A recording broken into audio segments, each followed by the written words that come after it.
In this video, we're going to see Kevin O'Leary get shut down by the former mayor of New York, plain and simply because he's trying to disrespect Zohran Mamdani.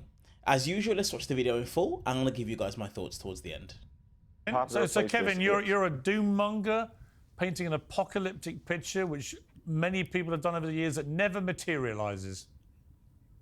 No, I'm not a doom monger. I'm just dealing with facts. What's the highest tax rate you can possibly get in the United States of America? New York City. Where is the lowest value for your taxes? New York City. And in terms of being the only place on earth where capital is flowing to, au contraire, mes amis, let's go to Abu Dhabi, let's go to Doha, let's go to London, England, let's go to Switzerland and Zurich, where all the competition's occurring. New York is not the only place you can put money to work. And look, I love New York City. I have family there. I choose not to live there. I choose not to pay taxes there. I choose to see the Rockettes. And just think about what this means when people sail up the Hudson years and years, decades ago, to be free from abusive taxation, only to find her there in the most heavily taxed, most difficult policy, most anti-business environment in the United States. That is not the American dream. The Statue of Liberty represents the American dream, and now she's dealing with the American nightmare in terms of policy. I am not the only person that feels this way. I am not a doom monger, but I'm saying watch out, New York. There's plenty of competition domestically in states like Texas and Florida, and internationally as we digitize the economy. I would be very concerned if I were in New York City watching this kind of policy. I have no qualm about the success this politician's had. He's played it perfectly, but there's a cost to bad policy. I don't make money with politicians. I don't care. They come and go. This guy's going to be gone soon too. But the slow erosion of the competitiveness of New York State and New York City is evident to capital from all around the world. And I'm just one voice pointing it out. I don't see doom. I'm going back to New York next week. I love it. I'll make damn sure I'm not there 6 months and a day, though. Kevin, just quickly on the question of the fact that he's a Muslim, it does seem to have brought out the worst in certain people, talking about 9/11 and all this kind of thing. And yet, as I was talking to Bill earlier, it was very striking that in the stampede of young people who raced to vote for Mamdani, many of them were young Jewish people. So they clearly don't have any problem with him being a Muslim. What do you make of the attention around his religion? Listen, I believe one of the reasons America is so successful is we allow every religion. You can pray to any God you wish, and that's so valuable. You only realize how much you want that when you go to a place where you can't do it. But I don't, look, he can be any religion he wants. It's his policy I care about. And I have lots of Muslim friends and lots of Muslims working for me. I respect that religion. I really do, as I do the Jewish religion, as I do the Catholic religion, of which I'm a member, Irish Catholic. It doesn't get any tougher than that. And so, to me, that is not what we're talking about here. It may have some resonance in terms of people's concern, or if there's some way don't like him because of it, that's just wrong. That's un-American. But the policy is not right. And so I would, I'm probably going to have to deal with this mayor at some point. I will tell him how I feel about his policies and why he should think about them a little bit more. Because I like to bring the generalist view, the competitive view. I invest all around the world and I represent economies everywhere. And I think that's important. I do not want to see the city where my daughter lives turn into, I don't know, Los Angeles. I mean, that's a pretty bad place. Okay. That's another example of bad policy. All right, Bill. Yeah. Well, first of all, the folks who came up the Hudson River long ago were seeking religious freedom, not freedom from taxation. And I want to say, picking up, and I thought Kevin was very heartfelt, and I agree with him on the beauty of a society, the necessity of a society that allows for all religions and beliefs. New York City is the exemplar of that, which is why we have attracted the greatest talent from all over the world. And this is the X factor. I'm not saying there aren't other places to invest. I understand that.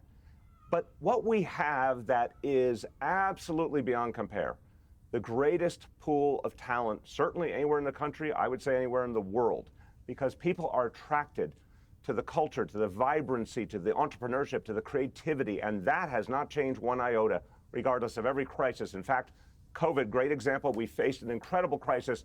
The city came together, we showed our strength and resiliency. It made people believe in us more. Point one. Point two, Kevin, with all due respect, the value proposition when you pay your taxes in New York City, the finest police force on earth, the finest firefighters on earth, the finest health department on earth, when you saw how the health apparatus of this city fought back against COVID, and we went from epicenter to a place that was highly vaccinated and health-wise, one of the safest places in the country in less than a year. The capacity of the public service of New York City to serve people is extraordinary, unparalleled. Yes, it costs money, there's no doubt, but the product is there. I will guarantee you what the NYPD does every day, worth its weight in gold, worth every tax dollar you spend. Bill, let me ask you. So I think, please. I'm going to make a point.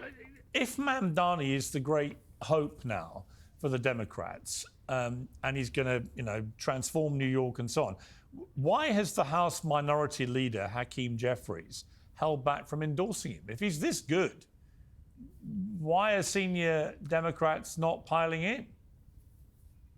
Yeah, I think that's a huge mistake. I have a lot of respect for Hakeem Jeffries.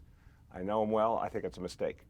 Because here we have someone, now the full count of the primary is in.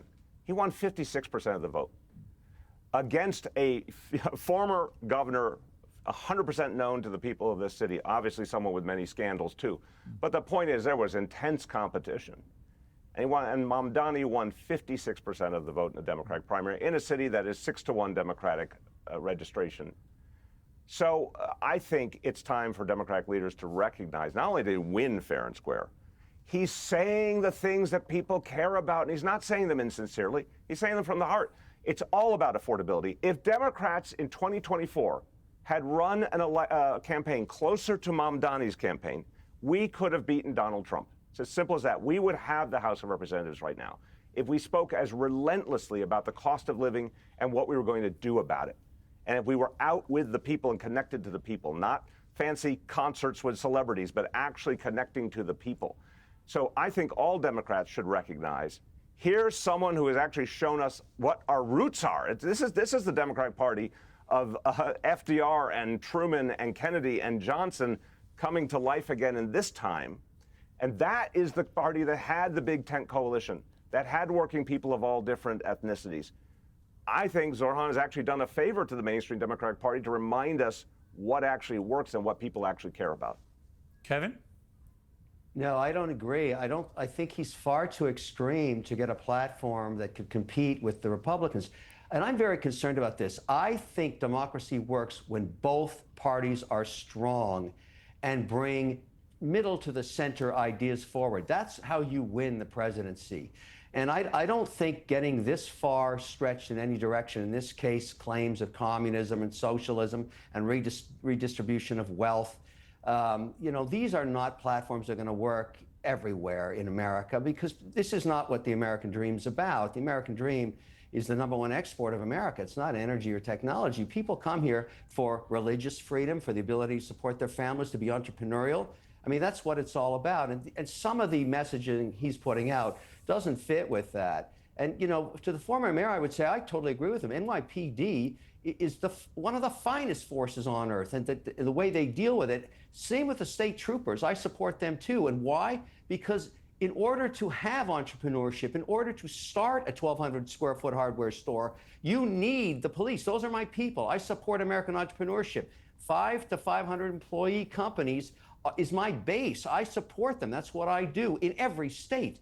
Job creation and law is bipartisan. You can't have a business operating without good security, good police work at the street level, at the state level, at the municipal level, everywhere. And New York has the finest. There's no question about it. But the policy itself, you can't tell me it can't be improved.